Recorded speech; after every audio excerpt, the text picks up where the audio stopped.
In this SY4 screencast, we're going to look at what I think is one of the most widely used buzzwords in world sociology, and that's this concept of globalisation. And we're going to look at three main areas in this presentation. So firstly, we're going to start with a definition of globalisation, and then secondly, we'll briefly look at some of the main causes of globalisation, focusing particularly on the spread of international trade. And in the final part of the presentation, we'll do some evaluation work by looking at perspectives on globalisation and trying to look at whether or not globalisation has been a good or a bad development. Now, it's not easy to define this term globalisation because, to be honest, it's a bit of a slippery buzzword. It's used in lots of different ways to refer to lots of different processes, and arguably it's a term that lacks analytical precision. But as a general definition, I think we can describe globalisation as referring to this growing interconnectedness and integration of individuals, nations and regions of the world, and also our growing awareness of these interconnections. So let's look at some of the main causes of globalisation. And one of the main causes of globalisation is the growth of international trade and the creation of a global economy. And I think we can put this down to three main factors. Firstly, we've seen the development of enormous transnational or multinational corporations that have a global reach and increase in power. So for example, if you take the big American retailer Walmart, it's an enormous transnational corporation. If you look at the annual revenues of Walmart, it's in excess of the gross domestic product of many medium-sized countries. And a second factor that has contributed to growing global economic integration are improvements in travel and shipping, which are now much cheaper and much safer than they ever were in the past. In 1800, it took about 2 months to cross the Atlantic. Today, by plane, it takes maybe 5 or 6 hours and less than a week by ship.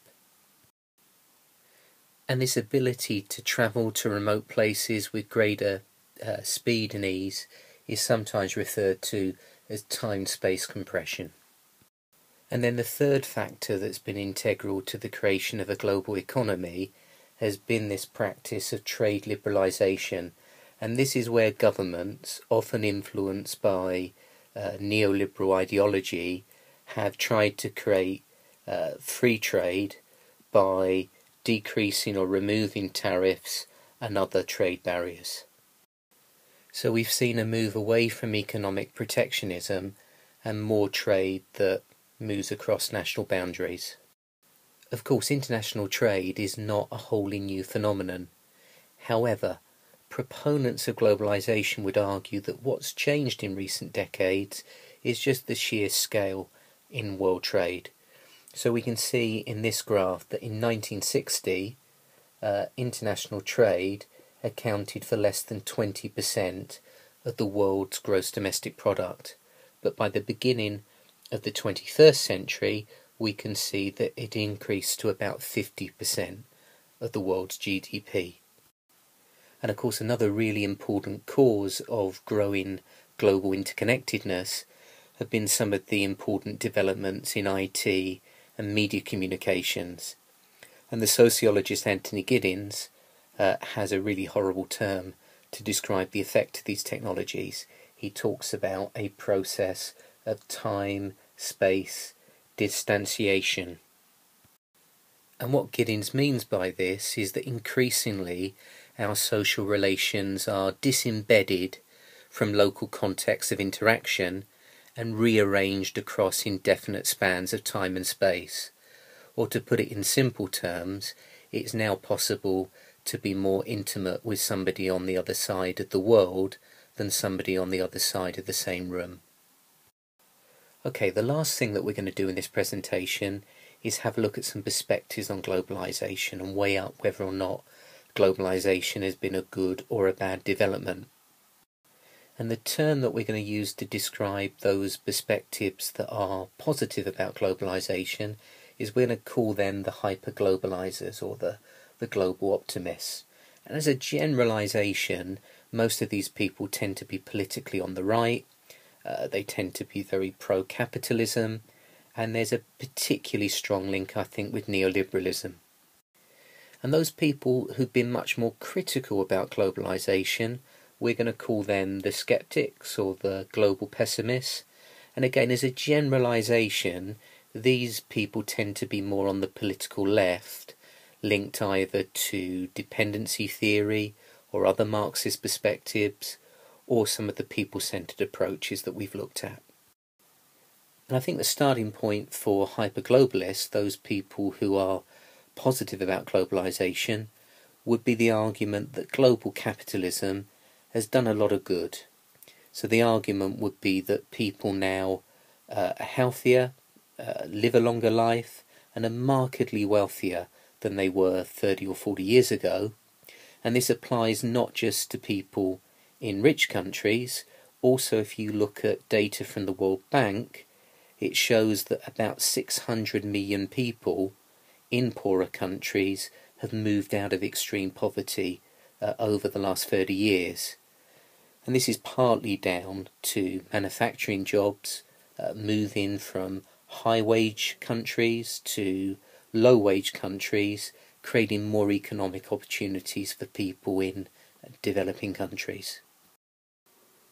And hyperglobalists would argue that economic liberalisation is also often accompanied by a parallel process of political liberalisation.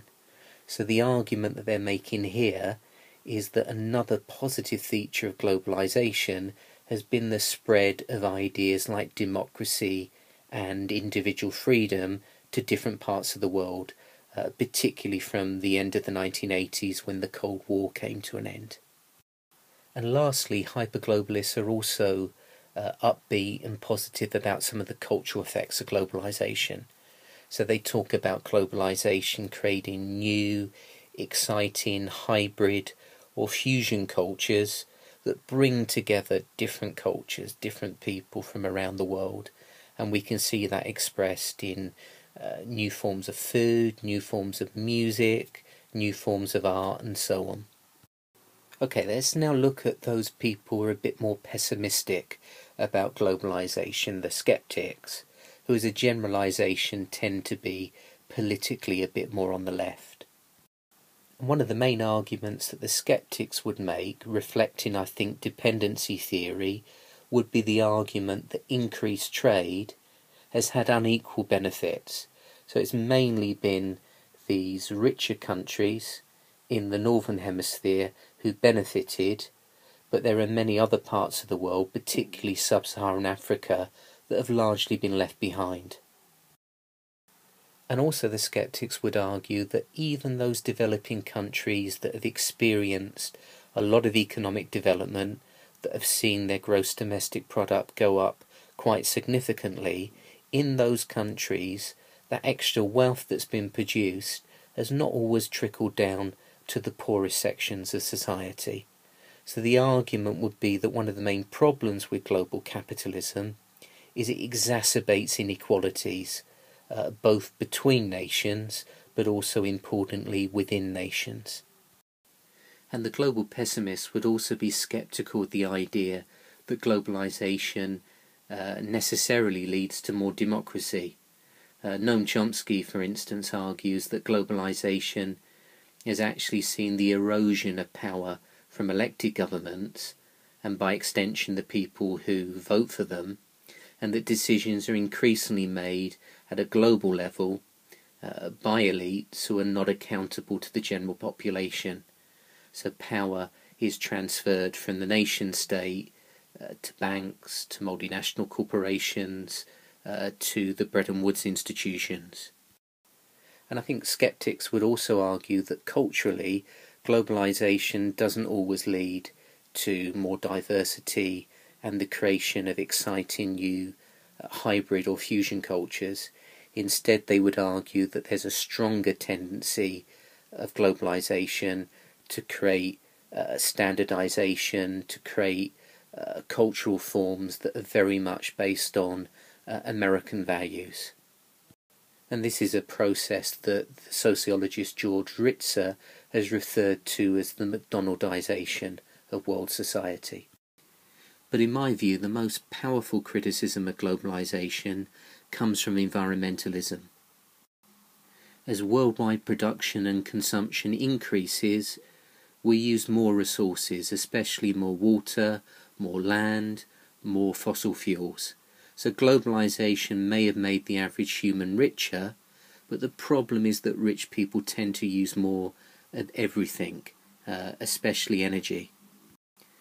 And so the economic growth that we've recently experienced has been dependent upon unsustainable use of the planet's resources. And from an environmentalist perspective, this can't go on forever.